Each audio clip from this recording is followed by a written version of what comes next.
Well, hello, Kings of Anglia family and friends. How are you this Monday morning, lunchtime, evening, afternoon, whenever you're listening to this? And, well, oh dear.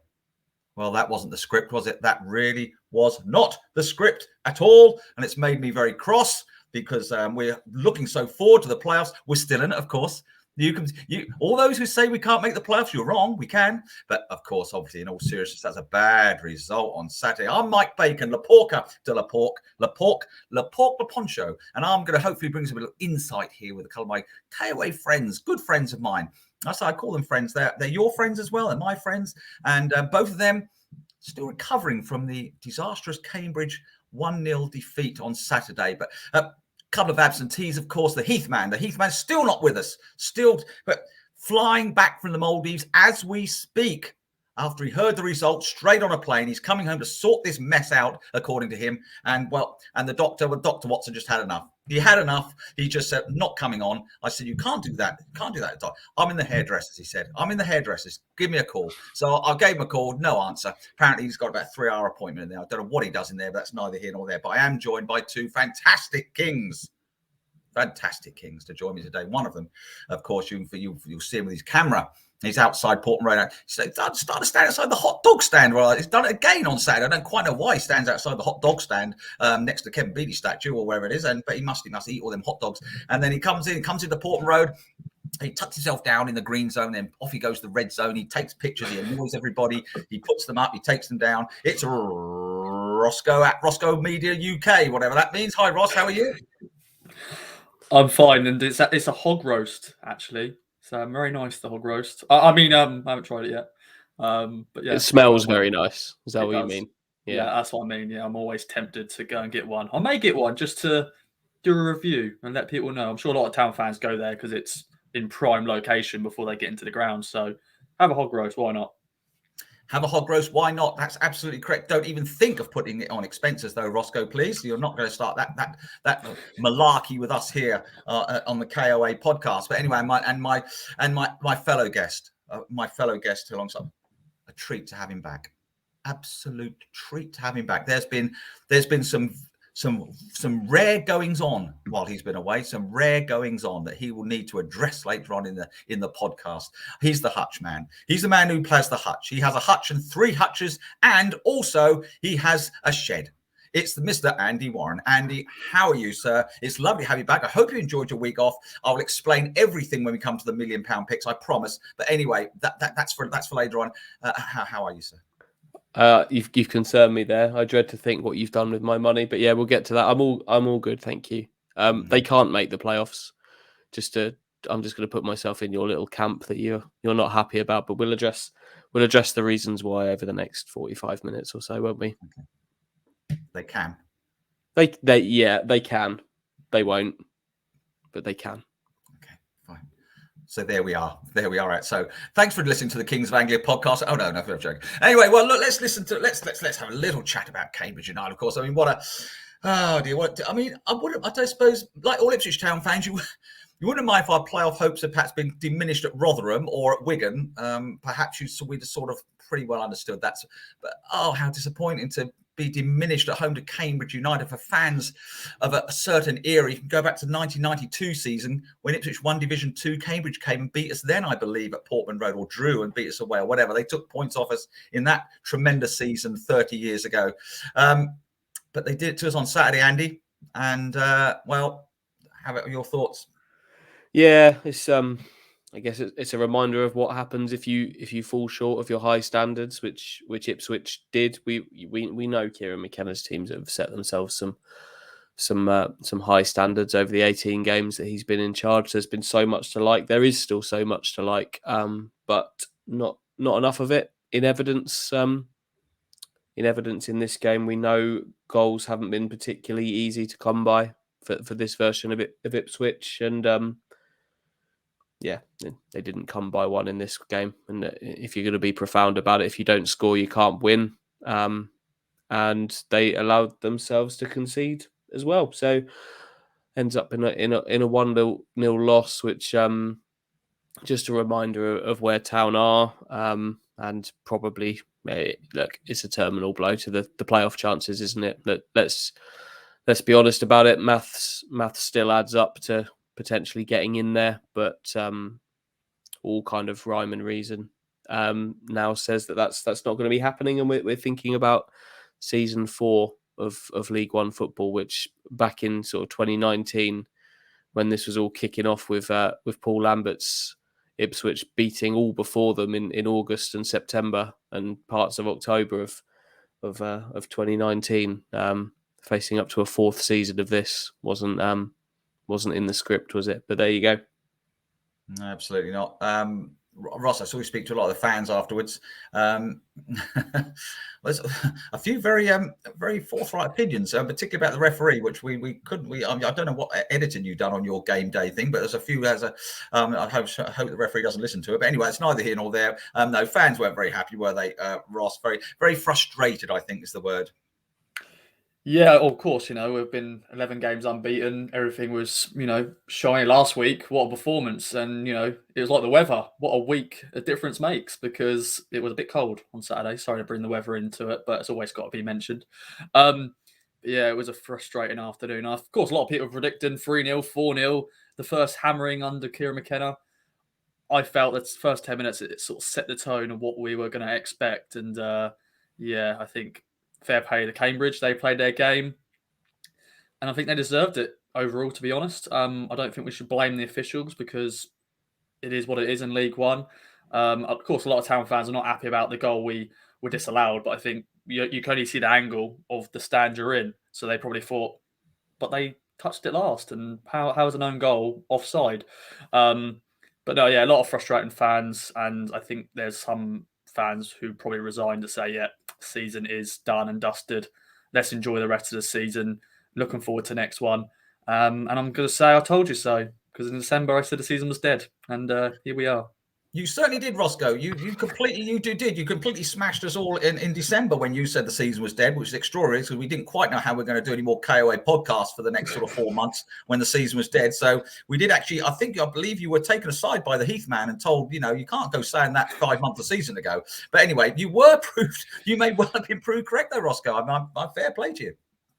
Yeah, of course, I'm disappointed like anybody else, and there's still a chance, but as Andy said, probably not. But yeah, I think there was always going to be a bad performance under McKenna. I don't think we were going to go into every game clean sheets galore and win games and dominate. I think these performances always pop up at some point, and the words that I think a lot of people are using is reality check, maybe, just to sort of say we still don't have as Andy said, the formula of League One. There's some ugly teams in this division, and that's the problem with Town. We don't really play the ugly side of the game that often, which we'll get into, I'm sure, later.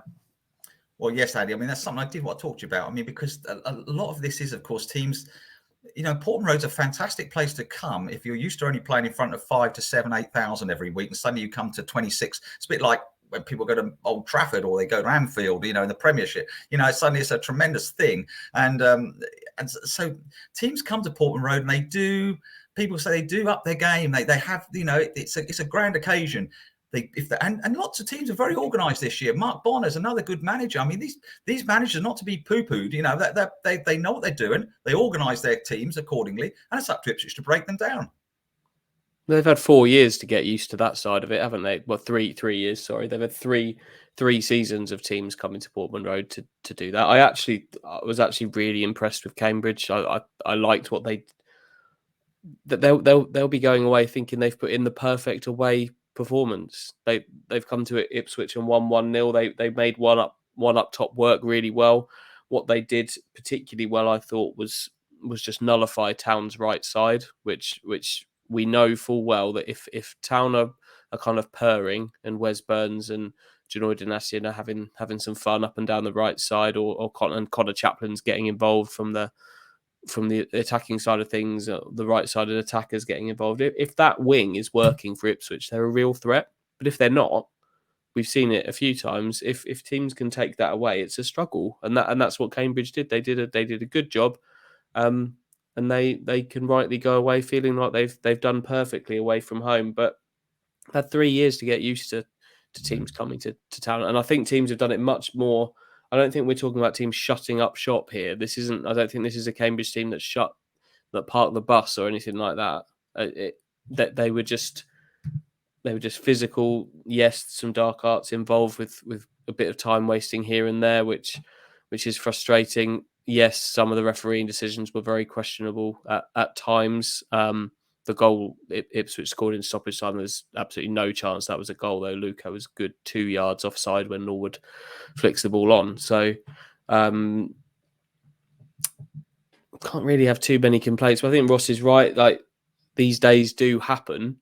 Of course they do. But it's just that Ipswich had left themselves needing perfection for the best part of 2 months, heading into the final 2 months of the season, which is why we've been saying for much of those 2 months that it's an incredibly tall order for them to make it in, because you can't be perfect. You can't legislate for the games where it just doesn't happen for you and you don't score goals. It's happened a few times now, even under Kieran McKenna when everything's been so good. Obviously, there's so many dropped points out there, but you can't have too many complaints, I don't think. Absolutely. Surprised Backinson was dropped, Andy? Yes. In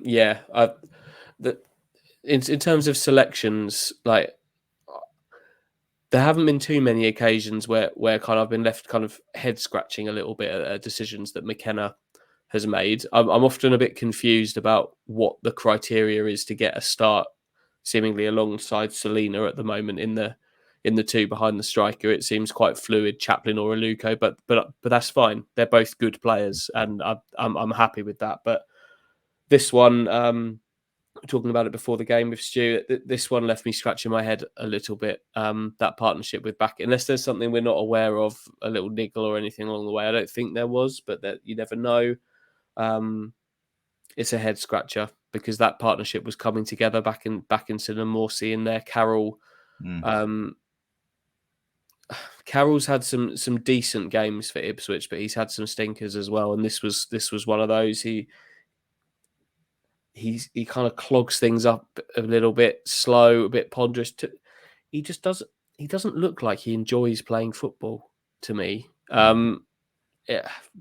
Which obviously I'm sure he does, but I don't know. It just he didn't have a good afternoon, and if the right side isn't working for Ipswich, which it wasn't to its full extent in this game because Cambridge did such a good job on it, you need to have that drive through the middle of the pitch to threaten, because we know the left side is a bit lopsided in terms of threat from the flanks, and Morsey tried to do as much of it as he possibly could alone, but it just lacked the drive through the middle of the pitch, which ultimately then meant that players like Selina and Chaplin and Latterly Aluko didn't have space to work because it all got clogged, and it all kind of combines to a team that had chances, but not sort of a wild string of them. So yeah, to answer your original question, yeah, I was very surprised by that one, and I think that decision was a part of why it didn't happen for Town in this game. That's interesting you say about not enjoying his football, not enjoying things. I mean, it's interesting. It's like, do we enjoy doing this podcast? I mean, that's the question, that we have to address ourselves now when we've lost 1-0. But I do. I really do, Andy. I don't know about yourself. I really, yeah, of course we do. Excellent. Ross, are you happy? Yeah, I'm buzzing. Yeah, buzzing. See, so it's good. So although you might not do very well, you can still enjoy it, and so we enjoy this. Ross, going back with the game. We still can't seem to get what we call a striker. Now, strikers score goals. The idea is they play up front and they score. They like hit the net, they header it in or they kick it in, and we still can't find a striker scoring a goal. That is so frustrating. Yeah, of course, Norwood got the nod for this game, and he worked tirelessly, I thought. But Cambridge stopped our biggest threat, which is the right side. Wes Burns, Jonoy, what a partnership down there. But Cambridge found a way to deal with them. They had a few moments, Burns and Diashin, attacking wise. But when you stop one of our main threats, of course, our striker's not going to get that service that he needs. But yeah, I felt like we could have played all day and we wouldn't have scored. Once again, I think we're poor at set pieces. I think it's proven that we've been poor at our own set pieces and actually defending set pieces, because, the Oxford goal, the late equaliser a few weeks ago, we conceded, and then same with here with this free kick, and Cambridge had a few of those, actually, had a few dangerous free kicks and dangerous corners, and they've got some big boys, and that's what I think we're lacking, is big boys. They've got Joe Ironside, Paul Digby, I think George Williams, he's another tall lad. They've got a few big boys, so that's the last time I'm going to say big boys. You've said it 4 times now, Ross. I'm starting to get concerned. But yeah, I think that's one thing McKenna has to improve on next season, is that position is our weakness at the moment. We're not scoring enough goals. And yeah, as I said, we could have been there all day. We could be sitting at Portland Road right now and we still wouldn't have scored. Well, we could have been, indeed. We could be sitting at Portland Road right now, which would have been quite nice, actually, because that means we'd have stayed overnight, Andy, which would have been quite pleasant. At the had a little tent or something on the side of the pitch. Two nights we'd have been, if we were there now. We'd have had 2 nights stay. I'm not sure it would have been that good, if I'm honest. No, what would we have done? What would we have done for 36 hours? Well, we could have sort of we could have helped cut the grass or something, and just went in the morning and then got up, had sort of little fried breakfast on the side of the pitch. It'd been quite. Where are you getting that from? Well, I'll go and get one of those pies from the media centre and see if I can warm them up or something. I don't have anything else with them, just a pie. But I mean, it's, if that's what you want for breakfast, we can have that. Anyway, I digress. Andy, I did want to talk to you about, again, that wonderful banners. It's a Blue Action who do these banners on the wonderful. I mean, I think they're absolutely terrific. So colourful. They did a lovely one for Mariner the other. Obviously, I've done loads. And another cracking one on Saturday. What is something tells me I'm into something good. A picture of McKenna, and while we're at it, of course, mention the Glory Days artwork of. That was on the front page of the cover of the match on East Anglia Daily Times on Saturday of McKenna on a tractor. It's been so great. But it's great, isn't it, that the fans are doing so much, Andy, that those banners at the ground on Saturday, again, so colourful. Great to look out to for the players. It must be. And among some full stands as well. Like all of that combined, it's, I really like what Blue Action do. I know there are some that maybe aren't kind of into that way of enjoying football, kind of being loud, and there are different ways to enjoy football, of course there are, but I absolutely love what they've done in terms of those displays. They must be churning them out at the moment to get those sort of 2 done kind of in back-to-back weekends. They can't take a short time to do, but they must be great when you're walking out of the tunnel and seeing that in the stands, some vibrancy, a bit of character. Like, I'm sure the guys there have watched plenty of football abroad, to sort of some inspiration for that, like German football. I went to Milan recently, and there's some brilliant stuff in the crowd, and to have that kind of going on at Portman Road is really good to see. It makes these matches kind of just a little bit of something else, a bit of something else memorable. We've talked so many times, haven't we, about games blending into one at sort of some of the tougher times of recent past at Ipswich, but just that little bit of extra vibrancy is great. It's just, and the sentiment with it still stands despite the fact they didn't win this game. Under Kieran McKenna, I still think there is some real good about Ipswich. There's plenty to be positive about the future. It's just a real blow for the short term, which we kind of felt was probably going to come at some point. So it's just a shame that it has, really, with 5 games to go, because a team in the form that they went into this game 11 unbeaten.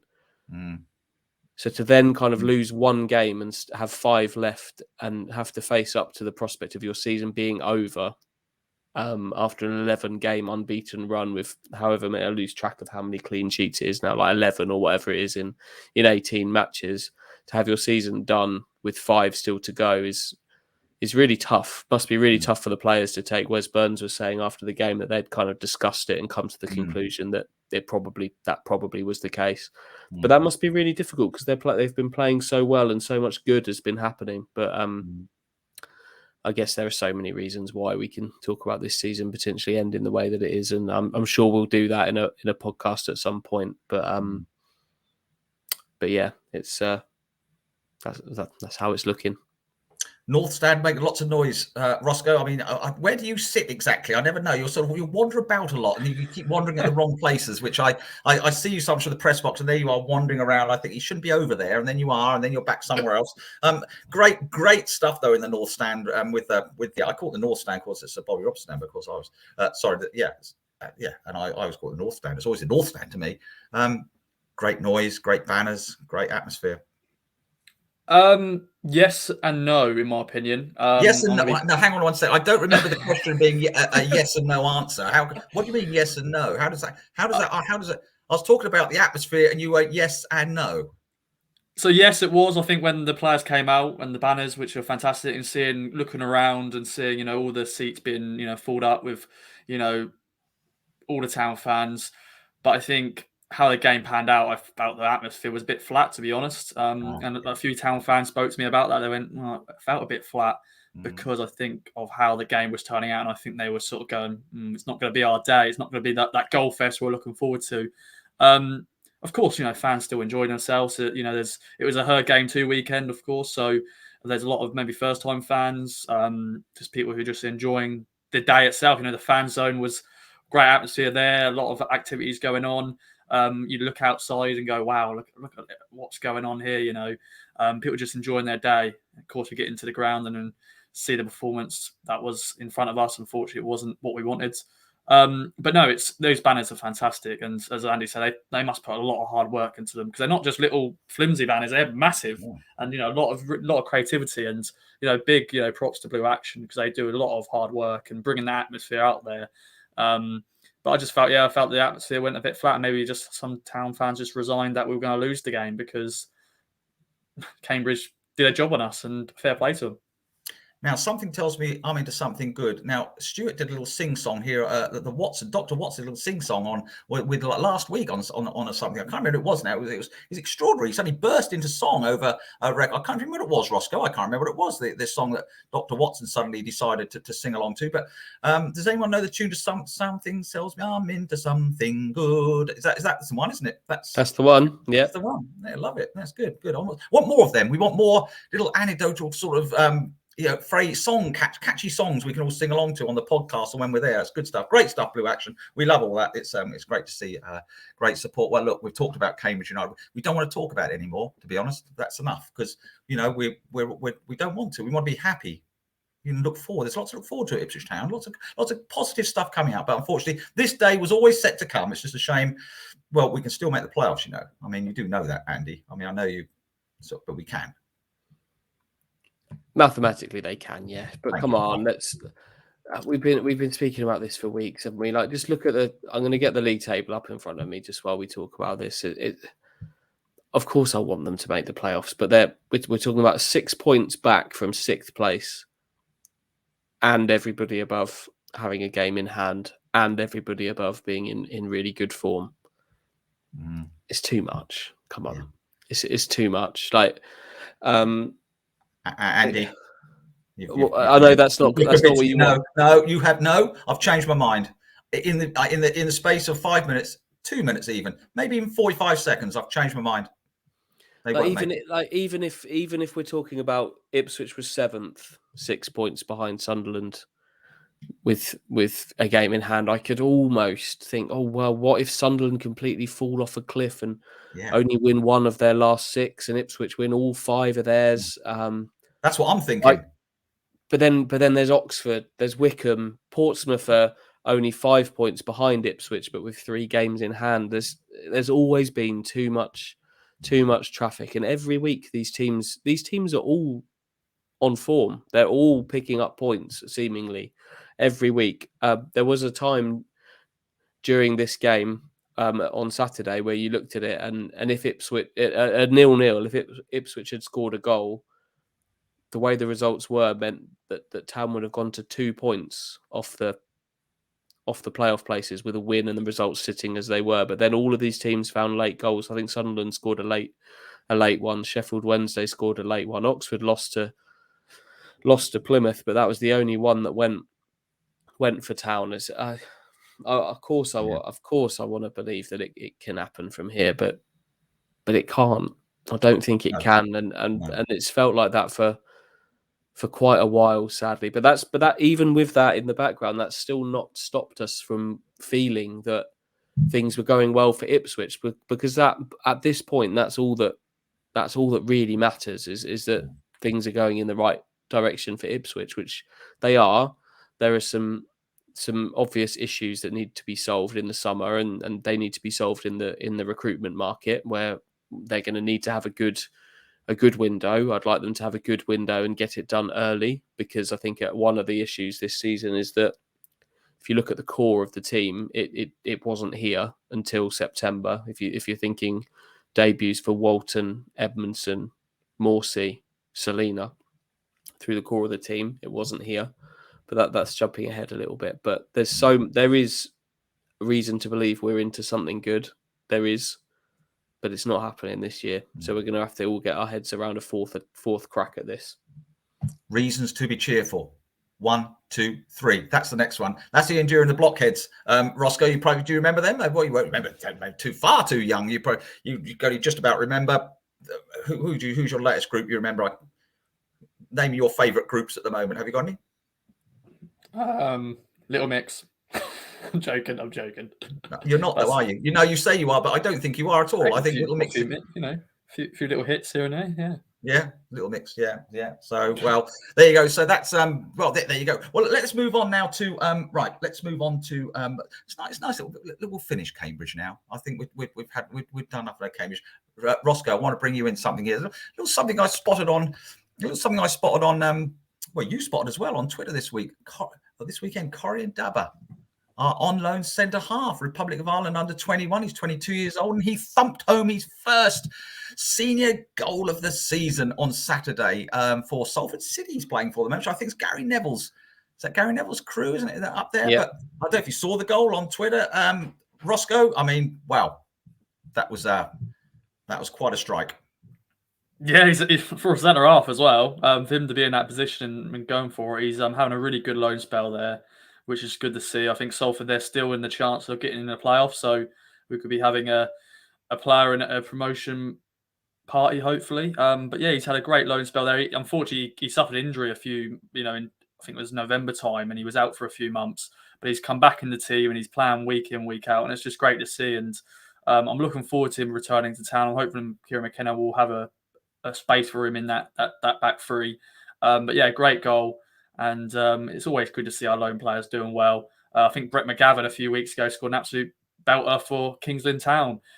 So every week it's happening for some of our loan players. Of course, we've got a few other loan players who aren't doing so well. Dobra, Tyree Simpson's back now. But no, it's good to see that Corian Dabba is doing well at Salford. Have you seen the goal, Andy? Have you seen? I have, yeah. Cut inside like a sort of thing. Watson played centre half, didn't he, for Braintree and Bocking reserves? And I mean, sort of thing you can imagine him doing, coming in and thundering in. Well, something like that. But that was a something cracking like strike. that. It was a cracking strike. It was lovely to see. Great to get your first senior goal, whoever you are, and yeah, good for him.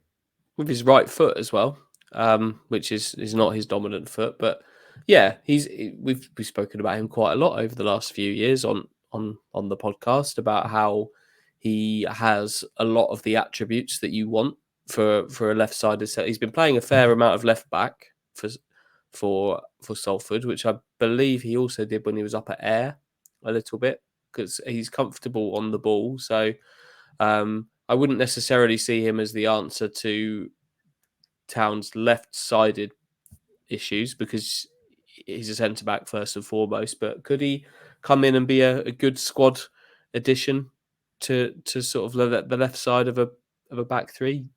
I don't see why not. I'd love to think that they'll give him a go to impress, because he has got the attributes. He's quick, he's strong, he reads the game well when he's on it, and he's played 27 games of professional football in League Two this season for a League Two team. So he'll have at least another 5 more. So that's really good, isn't it? And like Ross says, he may well still be involved in the promotion shake-up there, because I think looking at League Two, there's like something like 4 points separate third, which is the final automatic place, all the way down to 10th, of which Salford are one of those in the mix there. So there's every chance they'll be right in that to the end of the season. So there's him, and then there's Elkan Baggett as well, who is in and around the squad at the moment. Who's with the squad at the weekend, was kind of the 19th man who didn't make the bench at the weekend, but warmed up with the team and is clearly around it, and he's having his chance to impress. So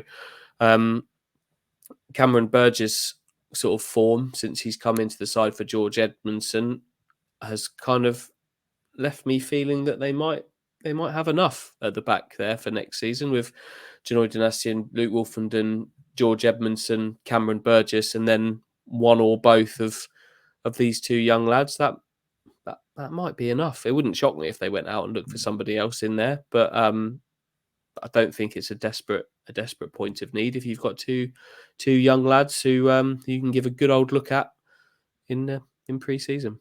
And of course, Roscoe, with Towns almost doomed playoff position now, I suppose a few youngsters getting a game. I mean, obviously Dubber's not because he's on loan for Salford all season. But I mean, we mentioned Simpson, and we might throw.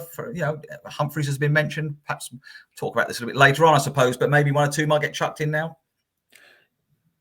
Possibly, because that's what teams do when they know the season's pretty much dead and dusted. There's only a couple of games left to go. Let's chuck in the youngsters because why not? A lot of people go, well, don't play the lone players now because if the season has nothing to play for, then what's the point of playing? Thompson, of course, Backerson really should have played on Saturday, but then we're losing Lee Evans. Like once again, decided to talk about Cambridge again. I think that would have been a perfect game for Lee Evans, bringing his physicality and proving how underrated he is in terms of when he's out, we do miss him. But yeah, it'd be good to see some of the youngsters getting chucked in. The big question might be Tyree Simpson, but we'll see what McKenna does. But we may see the likes of Humphreys and maybe Baggett may get a chance to play. Be interesting, won't it, Andy? Be very interesting. The last few games, once a few things.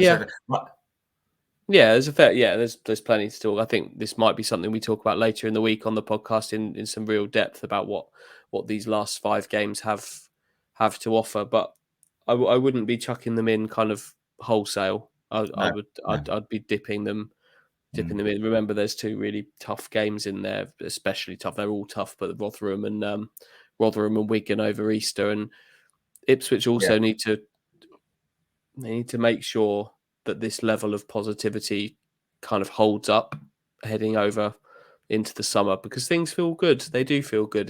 They're going to fall short this season, but things feel like they're going in the right direction. And 5 games is quite a big sort of block to kind of further that. So I wouldn't be disrupting things too much, but there are some things you could do just to maybe involve a few more of the players that are going to be around and maybe having a chance to impress in the summer. Maybe you could get them in and around things a little bit earlier.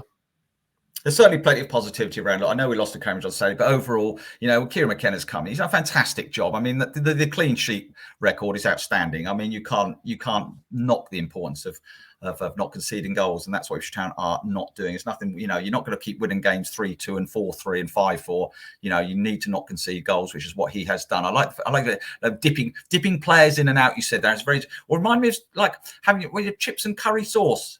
A little chip and dip it in your curry sauce. Now, I like a little bit of curry sauce. Andy, yourself, are you a curry sauce man? Well, from the chip shop kind of vibe, are we talking? Well, yes, from the chip shop. Chip shop. Yeah.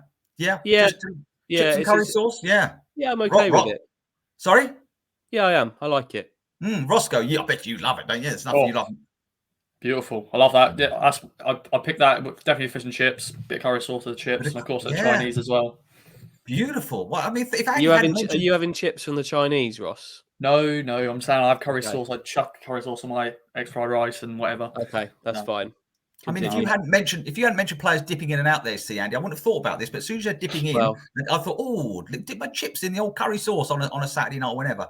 Do you dip your chip in? Would you dip your chip in an egg as well, in a nice little egg yolk? If you've got your ham, egg, and chips at the pub, are you chucking your chip in the yolk there? That's one of my favourite dipping moments. Do you know what?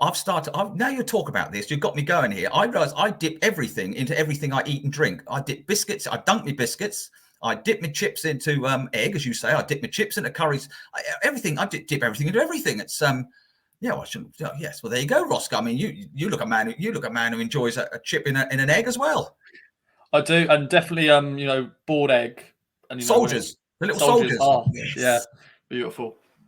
Oh, Andy, Yeah, biscuit and cup of tea. Yeah, I love it. Yeah, there's nothing like more than dippy soldiers in an egg, Andy. Well, Beautiful. yeah, me and my little girl had egg and soldiers this morning. Oh. I need to. It's her birthday, so I need to sort her out a proper egg cup because at the moment we're having our eggs, right? We don't have egg cups; they're in shot glasses. We're in shot glasses. Yeah, What, like Zambuca sort of, or well, there's no alcohol in the glass. Oh, I thought you meant some alcohol at the bottom and then the egg. Oh no, I'm not kind of steaming the bottom of the egg in vodka or anything or tequila. It's just an empty shot glass. But a 3-year-old girl shouldn't be eating an egg out of a shot glass. I need to sort her out with She needs a Peppa Pig, little pink. Yeah, it needs to be pink. I'll tell you that. Everything needs to be pink. Yeah, she loves pink at the moment. So it's her birthday soon. Maybe I'll sort her out a little egg cup. But yeah, egg and soldiers, thumbs up from me. Absolutely. Well, look, talk about young girls. Let's move on to the women of Ipswich Town Football Club. It's almost a seamless sort of transition there. I thought felt quite good for me there. I'm quite impressed with that. No, look, as if the weekend was not disappointing enough. Sadly, the Ipswich Women, and Roscoe, you were there. It was a huge top of the table clash with Southampton. I have looked at the table since, and that really was a bit of a body blow. They lost 2-1 to Southampton, who have games in hand on them. Is it only one team that seems to go up as well, Roscoe, which seems very tough? Big body blow that, Ross, the ladies losing to Southampton 2-1 on Sunday. Yeah, a bad weekend all round, really, for Ipswich Town. Saturday was a disappointing result, and then it started so well on Sunday. Got the goal, 1-0 at half time, all rosy, looking fantastic. In the second half, 2 killer blows early in the second half. Southampton came out and scored 2 good goals, and I think that just killed the game. And Southampton went on to win all 3 points. And the question mark is that now the season done for the women's team? Now is it 2 town sides, their season done on the same weekend? You never say never, but a very disappointing result. And still got they still worked hard, the women's team. It's just a disappointing result, and they'll look back and be disappointed, but they'll be proud of what they've achieved this season. The FA Cup run, their first season in Tier 3, so many young players who have got so much potential. So there's always positivity coming out of both the men and the women's side, but disappointing result. And nice crowd once again.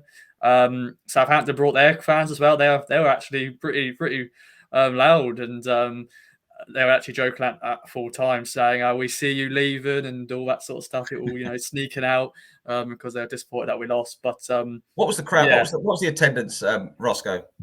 673. So that's that's another good attendance, isn't it? Yeah, really good. I think the Portsmouth, they were playing MK Dons and they were playing at Fratton Park, and they only had 700 at Fratton Park. So at the Gold Star, 673 is a decent crowd. But disappointing result. And they've only now got 4 games left to go, and they're going to have to win all those 4 games and hope Southampton drop points. But we shall see. What kind of crowds would Mike? You might know the answer to this. What kind of crowds would Felixstowe and Walton United be getting at the Gold Star Ground for their first team games? Felixstowe and Walton they're getting roughly 400. They have some over 500s as well, 3 to 500 non-league football. But Felixstowe's first team would get that. They get it on a regular basis, and I think the Ipswich Women have had these big crowds, and then they sort of a normal league match might drop down a few hundred. Felixstowe actually had some decent crowds over the course of some. Could go back to Felixstowe's first team. You go back 10 years, they might only have had 120 or something. So they've really increased. I'm just looking. I'm looking now. The last few games. So against Modern and Tittery, 286, 276 against Romford. Kirkley and Pakefield, that was a cup game out, 160. Yeah. Averley, they had 414. So it dips and goes. Yeah. I think it depends on who they're playing, but they average probably about maybe 300 or something like that. But obviously Suffolk's got some really good non-league. It's got a good non-league scene, hasn't it? Obviously with like Bury Town, Sudbury, Needham. Needham have obviously had a really good season cup run of their own in there. But kind of Town Women have kind of built themselves into there must be occasions where they have the biggest attendance for a sporting event in the county away from Portman Road, or when Ipswich are away, they must be at some time, and Town Women are at home. They've maybe built themselves up into the sort of the best attended game in the county on some weekends, surely. But obviously, Speedway season is back, Mike. So Yes. some big crowds. We thought it was back, Andy. We thought it was back, and then it snowed, which was extraordinary. Snowed on the first day of the Speedway season. I mean, well, we've known that before, though, Andrew, haven't we? I called you Andrew there. You know, when I got to Speedway mode, I call you Andrew. Yeah, that's my alter ego that's Yes. from the world, from my years of covering Speedway before doing this.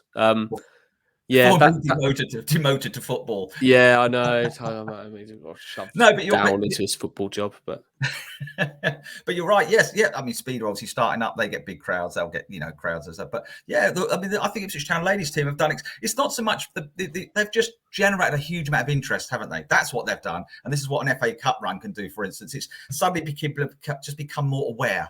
I mean, you've got people 2 or 3 years ago wouldn't even know anything about Ipswich Town women or women's football in general, but it's all becoming a lot more interesting and a lot more out there now, isn't it? And people are taking a lot more interest that consequently are going. It's not just Ipswich, there's Needham women's team, Sudbury women's team. There's lots of other women's teams out there in Suffolk. It's great. I mean, football at all levels is great. I mean, I used to be a youth team coach. I love youth team football. I love non-league football. I love, see the women's team doing women's football coming on is great as well. And so, yeah, very good. Very good. But it's a disappointing result for them then, Ross. But as you said, they've had a great season. They have done, and yeah, they're inspiring the next generation. It's not just the girls; there's also the boys there watching young boys, and there's also, Felixstowe and Walton supporters. They go to the games; they actually get free entry. So I think they're just going, oh, why not more football? And yeah, they just inspire the next generation. And they've got a True Blue membership, so it's like basically a season ticket. So hopefully, they'll go to the final. We've got 3 home games, and there's the final game against Pompey away from home, their final game of the season. So they've got 3 more home games. So if you're free on the weekends, if you can't go to Shrewsbury this weekend, pop down on Sunday and support the girls. Exactly. I hope you don't get in the red zone when you're wandering around the Gold Star ground at Roscoe and get yourself in a pickle. I imagine you probably do. Mike, Ross can do what he wants at these games. He's the big dog of the Gold Star. Oh gosh. Oh, by the way, I want to give you. They've got a sweet shop at the Gold Star now. Yeah, I've seen the sweet shop. Yeah. Oh, it's amazing. I went in there after the game yesterday just to down my sorrows on the defeat, and I got myself a pick a mix and a few little. What sort of sweets? They do love hearts. Love hearts are my favourites. Yeah. Fried eggs is the top tier fried eggs, and I like fizzy sweets as well. Yeah. So I got cola bottles and other stuff like that, and even watermelons. Cola bottles are the fizzy cola bottles with the odd little cherry one chucked in as well. Yeah. They're my they're my jam. And you never remember sherbet. Do you remember sherbet dips? They still do sherbet dips. Yes. It's incredible. Well, fantastic stuff. Well, it's a shame about the ladies, but as you said, they've had a great season, so it's just but never mind. But I hope you enjoyed listening to the Kings of Anglia podcast. Myself, Mike Bacon, Le Porc de la Porc. That's a little. I don't know why I call myself that. It doesn't mean anything. Doesn't mean anything at all, does it, Mike? No, absolutely. It means absolutely nothing. The pork of the pork. Yeah, it means nothing at all. Now, before we have to talk a little bit. And you weren't here last week. And while you weren't here, Stuart Watson, it was Stuart Watson. Stuart Watson said, and Stuart Watson said it every time. Stuart Watson said that we're to spend your £1 million picks on lots of whatever we wanted to. Stuart Watson said you wouldn't mind. Stuart Watson said, so we did. Go on then. What have you done? At some point, I'm going to go through all of this and work out just how much of this money has been chucked away by Stuart Watson. Because there's been a few incidents of this over the last season, and none of them have ever ended well. So, what have you done? The good news is Sam Morsey scored. Yeah, so that's my bet. Yeah. What about yours? Yeah, that's me doing my yeah. So I won my portion of it. Yeah. Well, that's about it. What else have you done? Do you even know what you've done? Well, yeah, sort of. I think I had something like 5 goals for the game before the game against Plymouth, and there was like 1. Yeah. And Roscoe said something about Bond to score when he didn't. and Stu Watson thought it'd be a 0-0 draw, which it wasn't. And then for the Cambridge game, I think we all went like whoa. So one of been you two had there games. to be 5 goals. Yes. And another one of you had there to be none. Well, we thought we'd covered all bases, Andy. We said we're covering all bases. We thought it's either going to be 0-0 or 5-0. And it was 1-0. None of you thought it would be 1-0 or 2-0. Well, to be fair, Ross did, but he then got it all wrong because he said McBon will score. He didn't. And he didn't. No. So we lost a lot of that. Well, and then on Thursday, to be fair, we thought they'd thrash Cambridge, and we all went like 6-0, 8-0. I went 10-0. Right. That didn't win, did it? No. So we don't know how much money you've got in the £1 million picks, Andy. but we don't know how much you've got left. But I'll let Stuart Watson talk to you tomorrow about it because he's back tomorrow and he can explain it because that was his idea. It was all his idea. Okay. You've thrown him under the bus there, haven't you? Both of you. Yeah. Well, he's not here, is he? Ross, you're putting your hands up in protestation, but you've just got your microphone off and staying out of it and just letting Mike chuck poor Stu under the bus. But gambling doesn't pay. Should be the message. Message. As we have proved, it certainly does not. In fact, I want to put £100,000 on one of my bets, but what Mr. Watson wouldn't allow me because he said that's far too much money.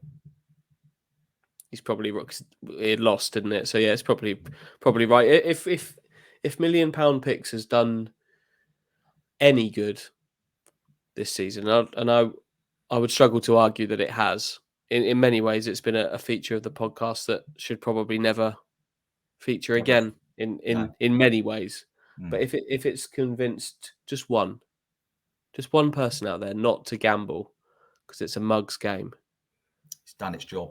Because I've dread to think how much you've bet, but we've probably lost about £500,000. That's a lot. I have on my own. Well, I have on my own in the last couple of weeks. Exactly. It's not good, is it? It's not clever. No, I'm a laugh. I've got a sort of smile on my face if you watch our video, but I'm not proud of it. It's silly. It's silly. I just heard that knock at the door as well. Those bailiffs will be on their way very soon. Well, I'm looking out. Yeah, there's people outside my front door at the moment. But I think some man's got to deliver me a fence. But I mean, he'll have to just wait another 5 minutes because I'm not going to sit on the fence right now. But anyway, look, I hope you're enjoying the King's Angler Pass. We said we're coming to the end now of our little chat about the weekend, which is so disappointing. But there's lots of good things that's happened as well. The town is still going in a positive direction. Season ticket sales, of course, have been fantastic. A good start to them, which was good to hear. Andy, you weren't here last week. Obviously, nice to hear those that they've made a positive start. Yeah, I'm sure that numbers. I think there's if you include like the half season tickets that they sold after Christmas or whenever they went on sale for the second half of the season, they kind of had existing pot is 13,800, I think, in terms of what they've got at the moment, and you have to imagine that number's gonna go up. So that's great. That's all building to next season when we'll be hoping that the team can deliver because a lot of the other stuff feels like it's kind of coming into place. So like you say, and like we've tried to say, in amongst the gloom, there are reasons to smile about being linked to Ipswich Town at the moment.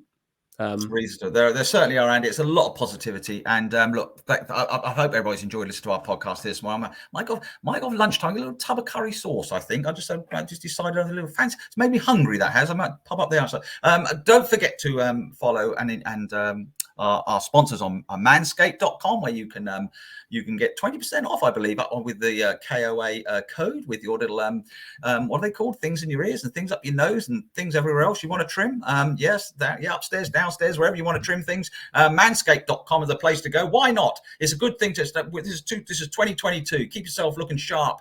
Keep yourself looking sharp, Roscoe. I'm talking to you particularly. But anyway, keep yourself. Yes, exactly. Yep. Support manscaped.com. They're our great sponsors. And thank you very much. Look, I hope you enjoyed listening to the King's Anglia podcast. Andrew, I'm going to call you Andrew again because I think I quite like that name. Andrew, lovely to speak to you. I hope you have a good week ahead. You too, Michael. And Roscoe, I hope you do well and have a good time. Yes, have a good week.